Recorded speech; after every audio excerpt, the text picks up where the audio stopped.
Hello guys and welcome to a new video. Dano will be here in a little bit, but today's video is very special.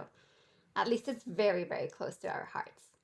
Today marks the anniversary of our first year as digital nomads. Well, sort of. There's no clear date to which we can refer to since things got a bit out of control last year with COVID happening and us looking for a way out of our previous lifestyle. But we've been living out of our nomadic income, to give it a name, for a bit longer than a year. I mean, Dano's last day of work was last year in May. So clearly longer than a year. And we thought today was the perfect opportunity to tell our story. The story of our first year living nowhere and everywhere at the same time, and how we managed to do it during the worst global crisis in human history. Let's go back to a little bit over a year ago. We were in Dubai, anxious and full of dreams, waiting and hoping for the world to reopen before July, so we would be able to get on our Emirates flight to Bali. We used to check on the IATA website every day, hoping for things to change overnight. Yes, we were still very optimistic, but so was everyone back then. As July got closer and closer, we started to settle for just any country in Southeast Asia that would open its borders, but that never happened. Sadly for us, July came, and so did our time to leave Dubai. There was nothing left there for us. We had sold everything we could, and we had no home, no job, and no intention to look for one. Our residency visas expired, and we were forced to look somewhere else for our temporary relocation, and so we booked new flights to Europe.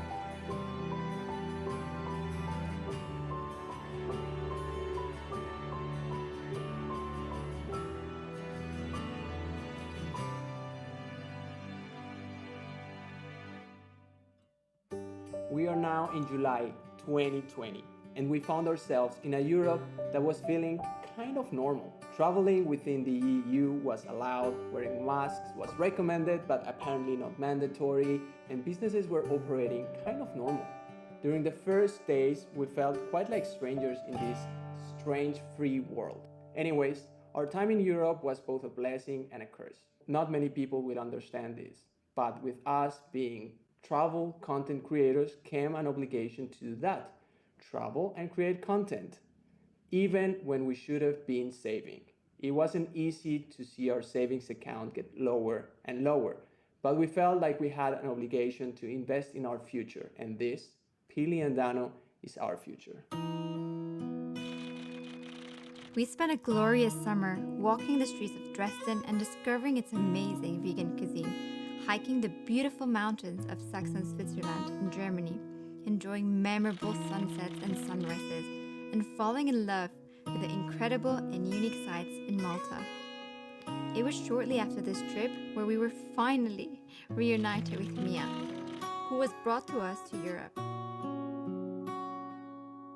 So the three of us drove to Italy and enjoyed the marbles of Florence and Lucca while sipping Italian wine, of course. We got so excited to have her with us and took her everywhere that we had to leave her resting as we escaped to travel around the beautiful Cinque Terre while we lived the ultimate Italian dream, the cliche one.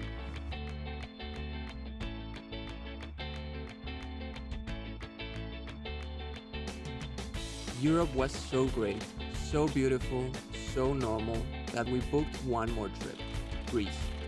How were we supposed to live to Asia for who knows how long without taking the chance to experience Greece without many tourists? Just as we did in Italy?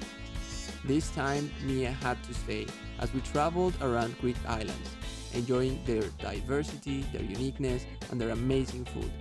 For us, Paros was the Greekest of all. Santorini was the most beautiful. Naxos had a bizarre charm, and Tinos was just like getting to a mysterious Greek world. All beautiful and incredible and unique.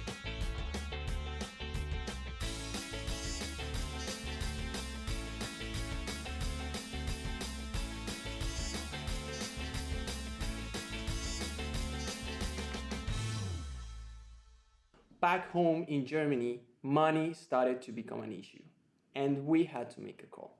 Should we stay in Germany trying to save money, or take the leap and finally head to Bali that had reopened its borders? As scary as it was, we both felt like it was then or never. We booked the flights and escaped Europe just as the second wave was causing borders to close. We reached Bali on the 2nd of November, happy, anxious, nervous, excited, overwhelmed. After 9 months of waiting, we finally had reached the place we were hoping to reach. But we didn't have much time to waste. It was time to get to work. Our time in Indonesia, ever since we got here, has been a constant struggle to keep going, to keep pushing and survive. But we've also been able to enjoy incredible and unforgettable experiences. Bali for us has been kind of a perfect balance. We felt like we've been in paradise, but walking next to a cliff to the very bottom. We've had the best experiences of our lives, but also the worst moments. We've had our wins, but also our losses. And so, in perfect balance, we enjoyed the last 7 months of our first nomadic year, walking on the ledge. But being able to stay in beautiful, iconic villas with beautiful views, learning how to surf in crystal clear waters in Lembongan, snorkeling with mantas, and suffering the most cruel of all tourist hikes in Nusa Penida, or meeting with real-life dragons while sailing around the famous and incredible Komodo Islands, going on daily walks in our favorite beach in Lombok, or experiencing the New Gili Tea, a ghost town and a reminder for all visitors that we are in a pandemic and what that actually means. We're going on a 36-hour adventure from Bali all the way to Lombok to help the one person that was able to lift us when we were at our lowest, and actually being able to sail his legendary boat with him. Or being able to replant corals after seeing the impact of our actions on the reef in Sumber Kima. I won't lie, if anyone had told me back in February 2020, when we both made the choice to pursue this lifestyle, if anyone had told me that the pandemic was going to reshape everything like it did, I would have stayed put. We would still be in Dubai waiting for the pandemic to pass. I would have continued going to a job I never enjoyed and postponed happiness. We would have wasted another 365 days and counting.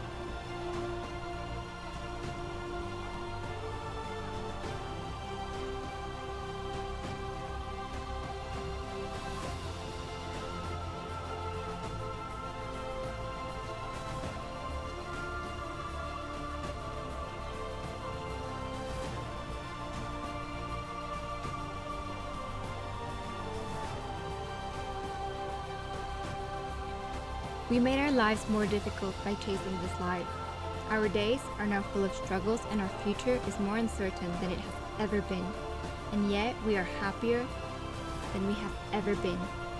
We have lived life at our fullest because we finally pushed play. This year has been the craziest of all, but we are finally alive. And we will continue living life for as long as we can. And we look forward to the next sequel of this video, when we tell you a year from now how our second year turned out.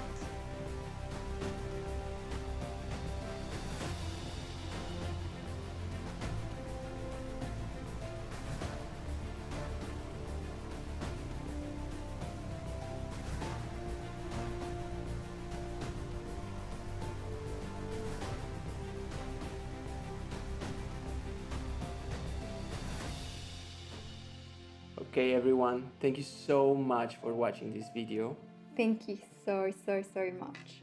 As you can tell, this one is particularly special for us, and we put extra effort to portray how this year has been, and to let you know that it hasn't been all good, that we've had our struggles, in fact many of them, but that we are happy and that we will continue pursuing this life as long as we possibly can.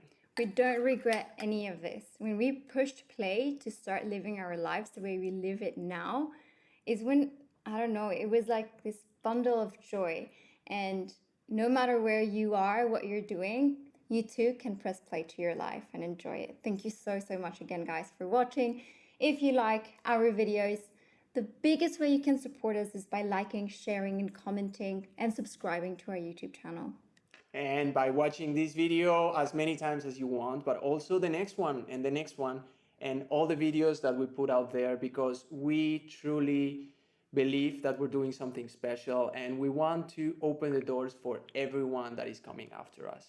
We want to inspire you to live the life of your dreams. That doesn't mean it's going to be easy, but it's going to be worth it. See you on the next one, guys.